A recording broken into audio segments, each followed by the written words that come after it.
Ladies and gentlemen, Loki here, back at it again with another YouTube video. HSR fam, I have not forgotten about you guys. I have been on a ZZZ binge, but I have not forgotten about you. As a matter of fact, when this character does release, I will be pulling this character. We did lose our 50-50 on the Sunday banner to another Bailu, so we are going to be pulling Fugue, and I think it's going to be fine.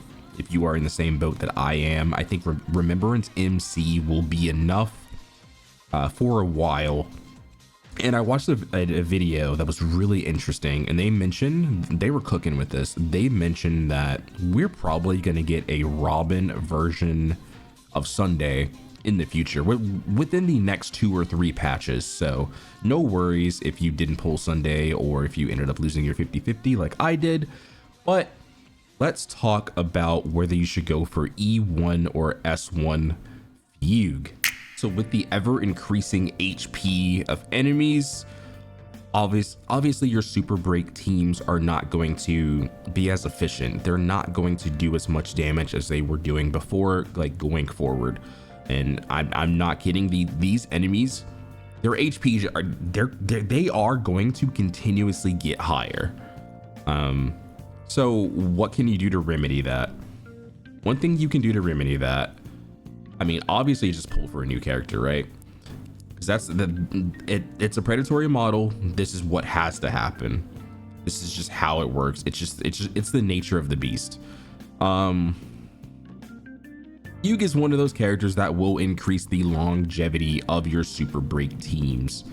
She's able to offer defensive shred, which unless you had E1 Linksha, then you didn't have access to a break-centric character that could also apply defense down, amplifying your team's damage.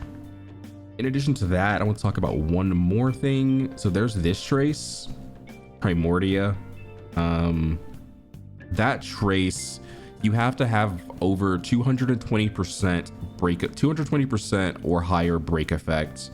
And then everyone in your team, when you break an enemy, everyone in your team gets an additional break effect.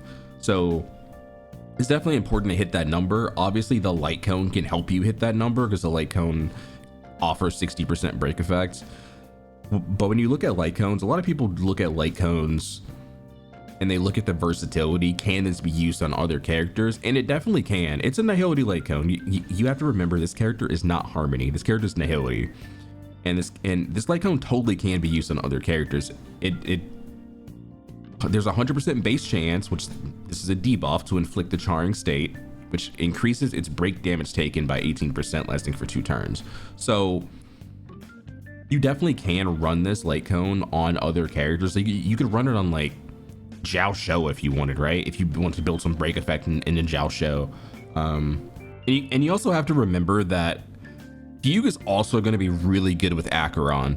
She's Nihility and she's applying defense down, and then this break effect, the charring state, is another debuff on top of that as well. But I personally would not go for her S1. Like her E1 is actually monstrous.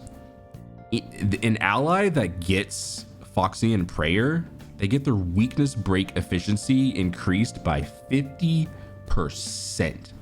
That is disgusting. That's a Ron May built into her E1. She's giving them, oh, that is absolutely just gross, right? It's funny because this E2 is DDD. It's DDD. It's literally DDD. Like, it blows my mind. Obviously you're probably still gonna want to run Ron May. I could see.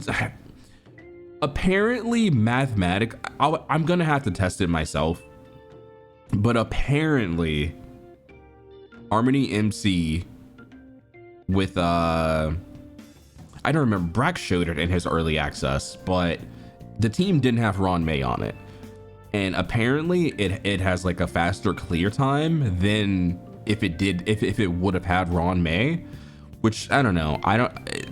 Ron May's offering you res pin, plus you're getting delay. I'm not sure if I necessarily like believe that. Plus you're getting 50% weakness break efficiency, right? I would assume if you have Ron May plus this buff and you have 100% weakness break efficiency, and you're probably just insta breaking with your Firefly, with your Rappa, with your Shui Yi, whatever, that you would still want the Ron May on the team. But again, if you were interested in just making your break team stronger, Fugue is definitely an incredible pickup, and I definitely recommend not skipping this character. I saw a showcase where literally they were buffing Linksha, and Linksha was functioning as the main DPS and the healer at the same time. It's just disgusting what this character can do. Now imagine if you had Fugue E1 and Linksha E1, your break team would be able to like zero anything. It'd be absolutely massive, right? You would have no issues in breaking. I personally never pull for Idolons, but if that's something you're interested in, go for it. And then just ignoring weakness types and hitting everything is disgusting. But like this Blight Cone banner is actually pretty good. If you're a newer player and you don't have Resolution Shines as a Pearl of Sweat, that's probably gonna be your go-to for Fugue. And then the top Blight Cone Inheritance is easily Shui Yi's best in slot. If you have your Shui Yi at E6, it's going to fulfill those conditions of wanting break effect and wanting crit at the same time. It really helps.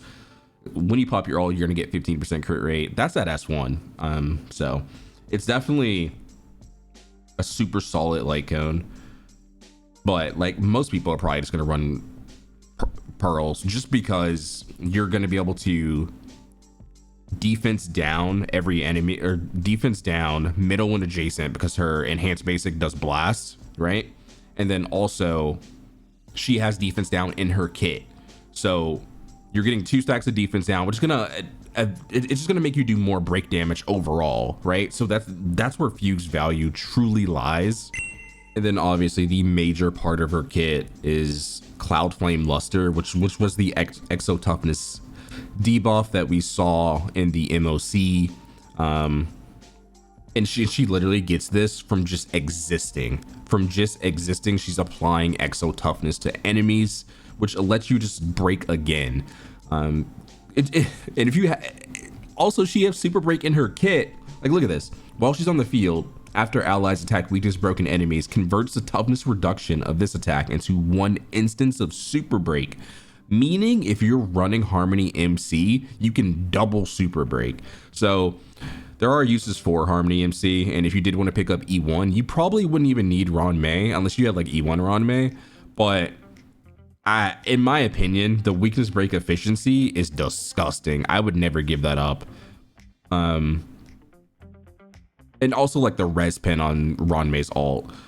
And I know a lot of people did pick up E1 as well. That's ignore defense on the E1. So I think she's definitely like a cornerstone in super break teams. But who knows? Maybe we'll get more. I mean, with Fugue coming, obviously HSR isn't done with super break. But that's my answer. E1 over S1 all day. E1 just slams S1. Yeah, that's all I got. Let me know if you're going to be pulling for Fugue. Like, comment, and subscribe, and I'll see you guys on the next video. Peace.